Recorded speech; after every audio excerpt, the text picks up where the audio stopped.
Ducati's meteorite. What if Marc Marquez walks? Let's start with the truth that everyone in the paddock whispers but doesn't want to say out loud. Ducati without Marc Marquez right now is like an empire without its emperor.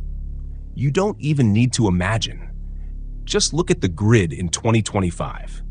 7 races left. Marquez has torn the championship to shreds, rewriting the record books like he's holding a flamethrower to them. 10 Grand Prix wins, 13 sprint race scalps, and a 175-point lead over his own brother. Misano could be the coronation of his 10th title, and Ducati looks unstoppable because of one man. But here's the thing. Meteorites don't ask for permission. They hit, burn, and leave craters that last forever. Marquez walking away in 2027 would be just that. Ducati would not just lose a rider, they'd lose their nuclear weapon. The man who broke them free from their own political hesitation, the man who humiliated Jorge Martin's gamble with Aprilia, the man who brought sheer chaos back to MotoGP. And the scarier part? Ducati knows it. That's why the whispers out of Bologna already leak their preferred option if Marc doesn't stay. And no, it's not Pedro Acosta, the golden boy who's still trying to translate raw violence into consistent MotoGP results. It's Fabio Quartararo, the same Fabio who has been dragging Yamaha through mud, warning them to wake up with the V4 project and threatening to bolt if he sees no progress. Now imagine the scene. Marquez walks, Fabio slides in red, Pecco Bagnaia's fate hanging by threads, and Acosta fuming in orange, waiting for a call that might never come. You think the 2024 rider market was a domino effect?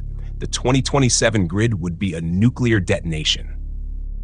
Ducati without Marc, lost at sea. Let's break it down. Ducati signed Marquez through 2026 on a fat £10 million deal, knowing damn well he wasn't just a rider, he was the insurance policy against everyone else.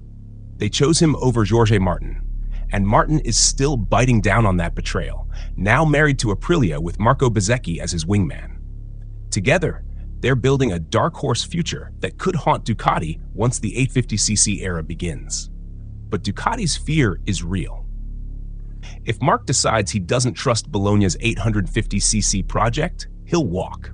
And if he walks, Ducati's world tilts. Their entire factory operation has been designed to orbit around him. Strategy, bike development, media focus, fan-base dominance. Marquez leaving is not just about losing races, it's about losing gravity. Pecco Bagnaia? The 2-time champ who welcomed Marc with open arms, who shared data, who tried to play the good soldier? He's been swallowed. His authority evaporated the second Marc touched the red bike. And if he doesn't start evolving, really evolving in pace and in data, he'll end up as collateral damage, because Ducati won't blink to replace him if it means keeping their empire alive. The dominoes of 2027. Now here's where the gangster story unfolds. If Marc stays, Ducati becomes untouchable until he decides he's done. If Marc leaves, Ducati flips the switch and activates Plan Fabio. Quartararo, hungry, still young enough, desperate to win again, he becomes the heir apparent. But what if Pecco doesn't improve? Then Ducati faces their nastiest hypothetical yet, keeping Marc and dumping Pecco. Picture that for a second. Marquez in red, Quartararo brought in as the other factory bullet, and Pecco Bagnaia, Ducati's loyal golden boy, sent packing. Where does he go? KTM? Aprilia? Or does he fade into the shadows like a rider who was good but not savage enough? That's how brutal Ducati plays the game now. They've learned from the Jorge Martin saga.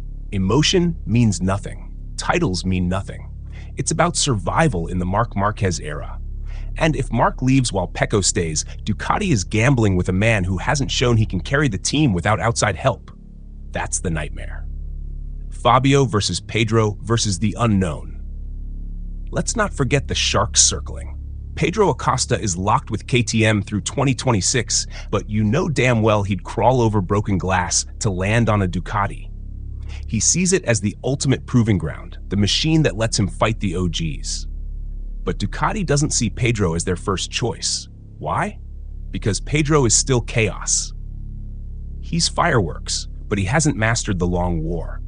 Fabio, on the other hand, is a proven world champion. He's taken a factory from nothing to glory and lived the heartbreak of carrying dead weight. He's hardened. Ducati likes hardened, and yet, here's the kicker. If Marc walks, Fabio won't just walk in with a smile. He'll be asking the same questions as Marc. Is Ducati's 850cc project ready? Will Bologna adapt to the ban on ride height devices and whole shot systems? If Marc leaves because the project stinks, Fabio's move becomes a risk, not a reward. So Ducati's backup plan, as scary as it looks, is also a gamble. The meteorite effect. Remember 2024? Marc didn't just change his life moving from Honda to Ducati. He detonated the entire grid. Jorge Martin's path was blocked. Aprilia scooped him. Bezzecchi followed. VR46 reshuffled. KTM's future plans were ruined, and every satellite team was forced into panic mode. That was just Marc moving once. Imagine him doing it again in 2027, with the added weight of 10+ titles and Ducati's empire shaking. He doesn't just move, he shifts tectonic plates. And Ducati knows this. That's why they treat him like an emperor. That's why they don't even whisper about the possibility of him leaving in public, because just the idea is terrifying. Imagine Ducati PR trying to explain why they let the king slip through their fingers. Imagine the sponsors. Imagine the Italian tifosi seeing Marc ride a Yamaha, or worse, an Aprilia. It's unthinkable, and yet it's the exact scenario they have to prepare for. Pecco's silent fight. Here's the tragedy inside all of this. Pecco Bagnaia. He was Ducati's chosen one, the man who gave them the titles they'd been starving for since Casey Stoner. He was loyal, disciplined, fast, but in 2025, he looks like a man living in someone else's shadow. Every lap, every crash, every comparison, he is second to Marc.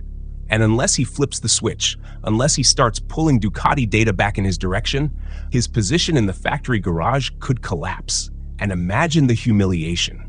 If Pecco leaves and Ducati bring in Fabio instead, the same fans who once worshipped him will suddenly cheer for the Frenchman.